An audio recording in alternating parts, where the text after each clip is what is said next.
उद्धव बाळासाहेब ठाकरे पक्षप्रणित महाराष्ट्र कामगार सेनेच्या वतीनं महाविकास आघाडीच्या उमेदवार प्रणिती शिंदे यांना विजयी करण्यासाठी बीडी कारखान्यांच्या ब्रांचेसमध्ये भेटीगाठी करून प्रचाराचा झंझावात सुरू केला असल्याचं कामगार सेनेचे प्रदेशाध्यक्ष विष्णू कारंपुरी यांनी प्रसिद्धी पत्रकाद्वारे माहिती दिली आहे। लोकसभा मतदारसंघातील 48 महाविकास आघाडीच्या उमेदवार आमदार प्रणिती शिंदे यांना प्रचंड मतांनी विजयी करण्यासाठी शहरातील सर्व बीडी कंपन्यांच्या ब्रांचेसमध्ये जाऊन प्रचार सुरू केलाय। 21/4/2024 रोजी सकाळी 9 ते 11 या वेळेत 12 ब्रांचेसमध्ये प्रचार कॉर्नर सभा, साबळे वागिरे विडी कंपनी, देसाई विडी कंपनी, ठाकूर सावदेकर विडी कंपनी, चंद्रतारा विडी कंपनी अशा 4 कंपन्यांच्या 12 शाखेत सभा घेण्यात आल्या। विष्णू कारंपुरी यांच्या नेतृत्वाखाली प्रचाराच्या झंझावातात युवती सेनेच्या रेखा आडकी, कामगार सेनेचे विठ्ठल कुराडकर, पप्पू शेख, गुरुनाथ कोळी, श्रीनिवास बोगा, प्रशांत जत्का, कामगार सेनेचे पदाधिकारी व शिवसैनिक यांनी परिश्रम घेतले व घेत आहेत।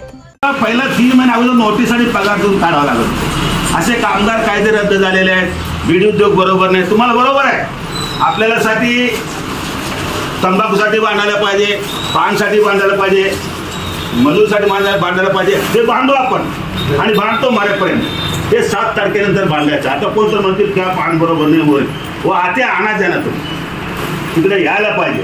हे बाई सारखं येते काय तर सांगतील चलो आगे बोलतो, नको रे बाबा कार्ड बंद करू।